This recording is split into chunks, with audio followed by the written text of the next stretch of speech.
Okay, so we're live. All I right. want to say thank you for doing this. Tell me your name. Go ahead, Cameron. My name is Elie. Oh, Cameron, yeah. And I'm Natasha, and Cameron and I worked on the film In a Beat together. All right.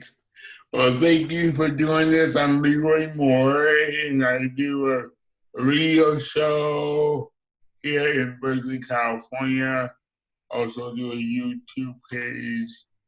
I've been an activist since I was 10 years old, so a long time. And I saw the movie. I loved the movie. It's so All right. cool. Yeah, yeah. So let's start with the questions. You guys ready? Oh yeah. All right. All right. So the first question is, how did you come up with the idea of making this movie? So originally the idea was actually based off of my cousin because he grew up with an autism processing disorder diagnosis and also sensory processing disorder. And it was kind of the story of the first time that he was left at home alone, which ended up being very similar to what happens in the film. I'll try not to reveal the ending, but Yeah. in his life, he did use kind of a stimming hitting pots pattern in order to soothe himself, and so we used that as inspiration for the music therapy kind of stimming in the film. Okay. So was that your research, into autism? Yeah, And sorry. yeah, and what do you think about, your feelings about representation in Hollywood of Black disabled people on the big screen? Yeah, I mean, that was a huge reason behind making it because I was talking to his mom and talking to him one day, and he was basically like, "Oh, what movies should I go watch? I'm looking to see people who maybe have experienced something like me." And I was like, "I don't think there are any. Like, I don't know of a single one." So I tried to recommend some, but to be honest, there really just isn't any representation of Black disabled community in film. Yeah.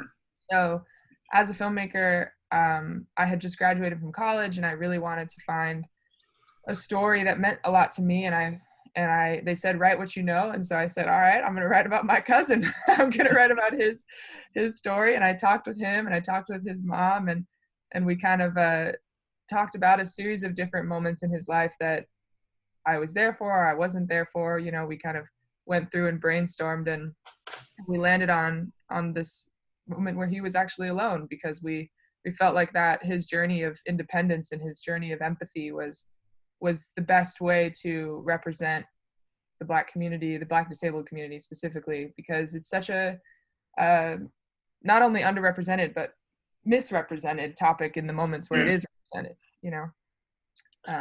Yeah. So Cameron, how was it like playing this role? Is this your first role in the movie? well, this is pretty much my first big role. But I've done other short films and stuff, but this is pretty much the longest and biggest one that I've done. So yeah, this is a great experience for me. Uh, it was just a really nice experience and everything. So just being on set and uh, being this role was just really nice and all. So, I mean, yeah, it was a nice experience. Cool, Yes. cool. And did you reach out to other Black families with youth with autism, in researching this movie? Well, uh, Hmm. yeah. Well, when I started researching, I started with watching films and stuff, but I've reached out to well, I know Natasha. She helped a lot with I know because she knows a lot of people that know someone with autism. So I think that helped a lot. But yeah, I mean, I did a lot of research, mostly watching movies and TV and stuff like that. I think I watched, can't remember exactly, Good Doctor and Oh yeah. I think you yeah. watched Atypical. Those shows. Yeah. Cool. Yeah, I think we did a lot of work to try and find people who were already in my family, my community. But then, because I have a very diverse family, if that's not clear based on my my look.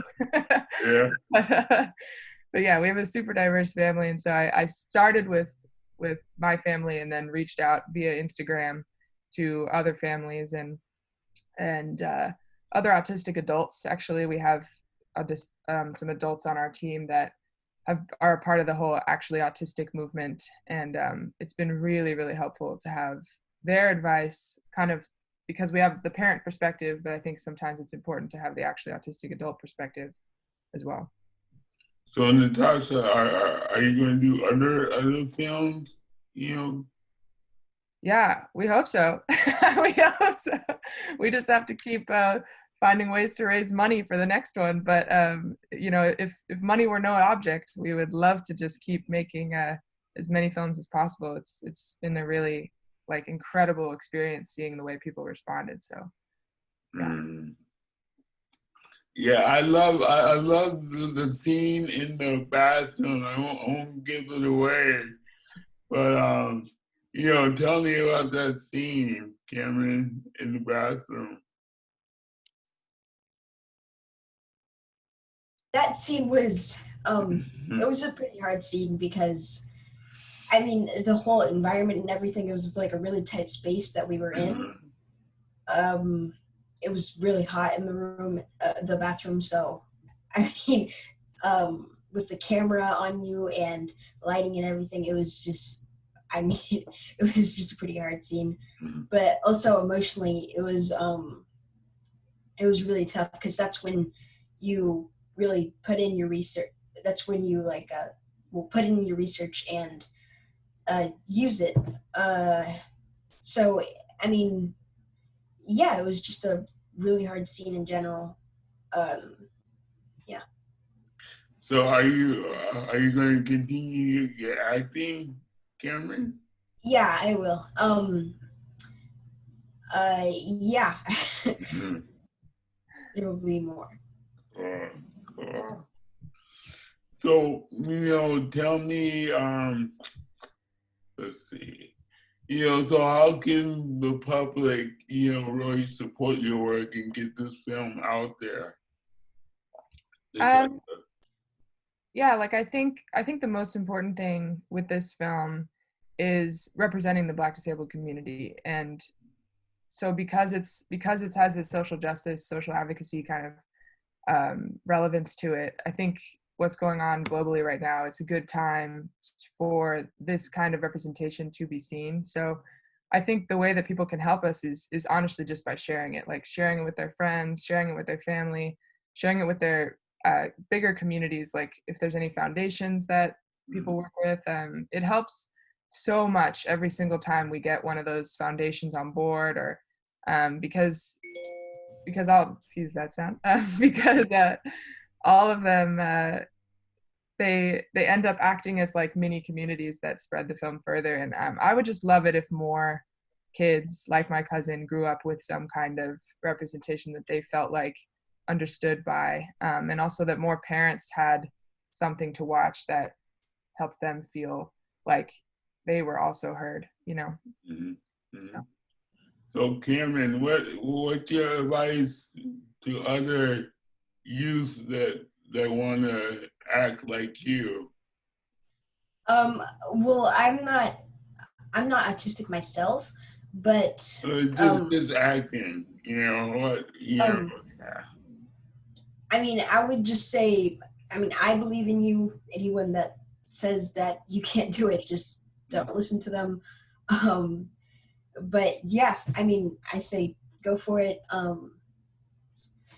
You've got a shot, and yeah. I hope you the best. And how did you try out for the film? I mean, how did you know about the film, Cameron? Oh, you're breaking up. Oh, I think while yeah, he's breaking up, I can jump in because he yeah. actually he found out about it through me because originally I had actually reached out to autism foundations in Los Angeles looking for theater groups or anybody who worked with children on the spectrum because we wanted to cast an autistic lead. But after speaking with those organizations, we actually learned that despite all the ones that I called, there were actually none that had a Black child in their program. And we were like, well, that's awfully telling, you know, Yeah.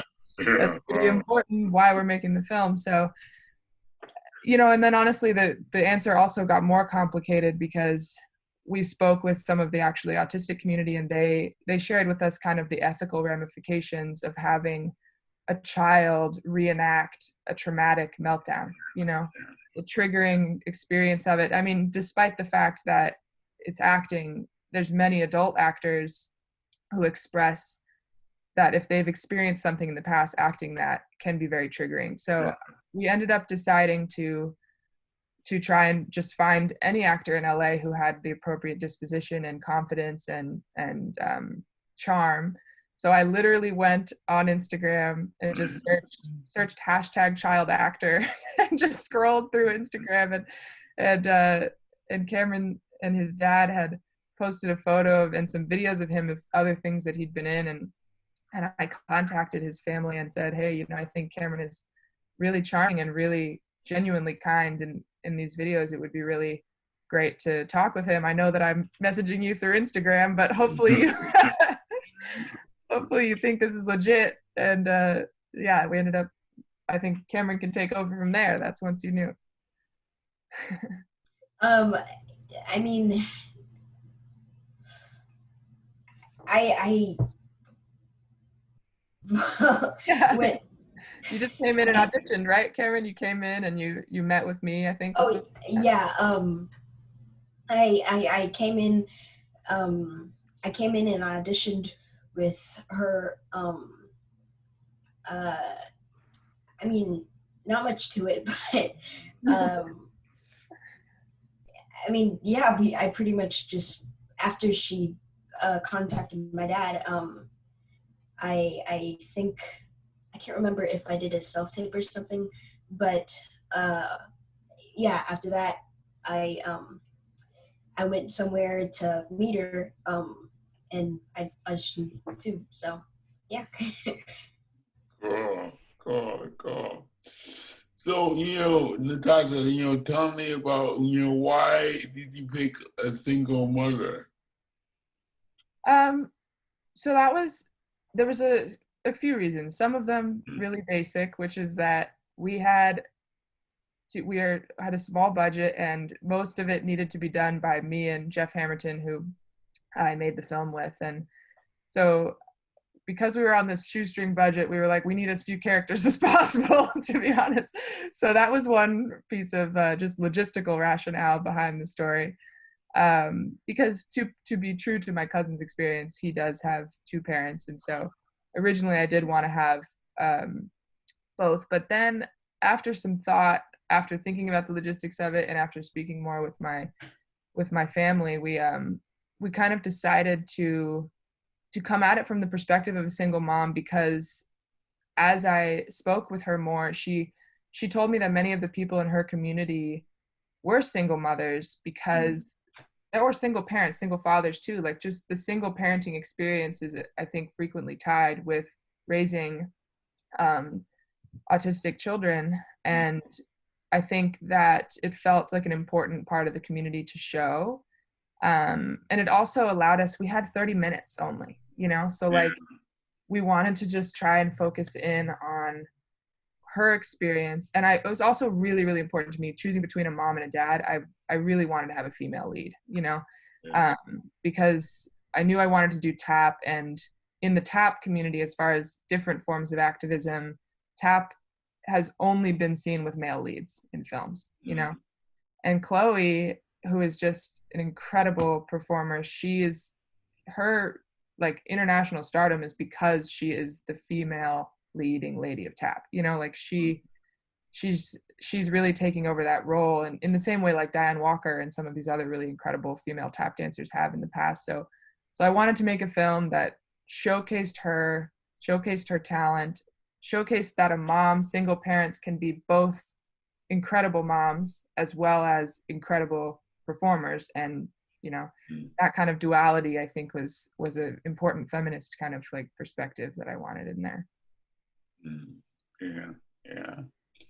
So, you know, okay, so this film is out. Did you approach like Netflix and other places to have it on? Well, to be honest, this is our first thing, so Okay. we don't have those kinds of relationships yet. But by people sharing it, that's another really wonderful thing. That's the result of more sharing. Is now that we're up to like 10,000 views, and as it keeps growing, we start getting calls. Like people start reaching out to us saying that they're interested in distribution, or they're interested in working with our team, or potentially funding the next longer form of the film. So yeah, that would be great if people kept sharing it for that reason. Yeah, you know, it's great timing because if you didn't know, you know, Crip Camp is out, and that's just like everywhere, you know. So it's a really good timing to get it out. And I'll definitely share it with the people I know. I know the director from Crip Camp, so I'll definitely share it. Yeah. Oh, that would be amazing. Thank you. Honestly, all of the support from everyone has just been really moving, because I think, you know, when you make something in your own kind of bubble, and like no matter how much time Cameron and I spent together talking, or how much time I spent with my family, you know, you never know we put years of hard work and thought into really trying to make it naturalistic and honest.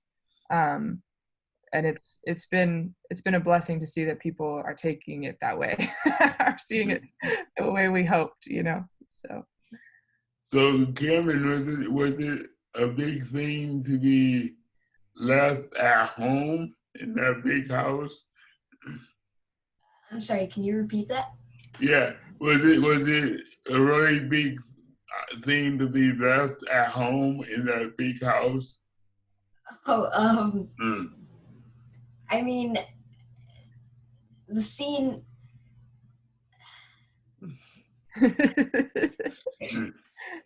I'm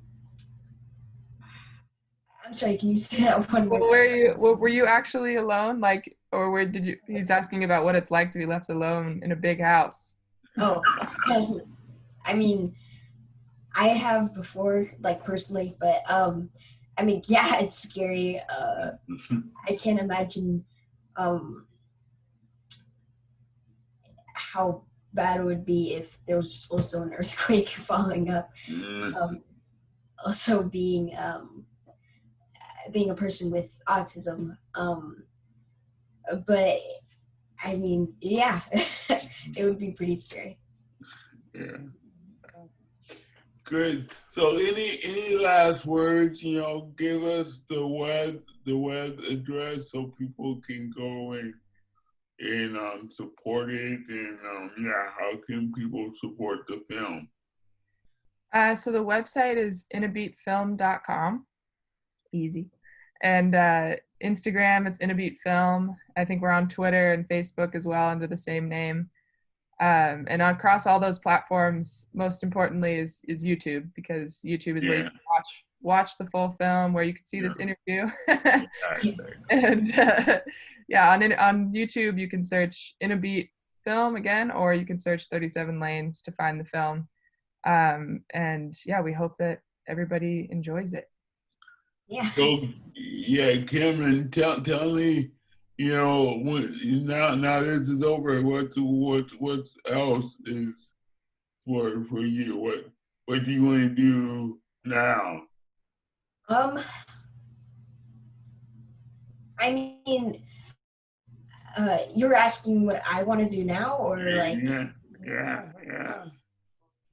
Oh, I don't really know. To be honest, I would probably more of a comedic role.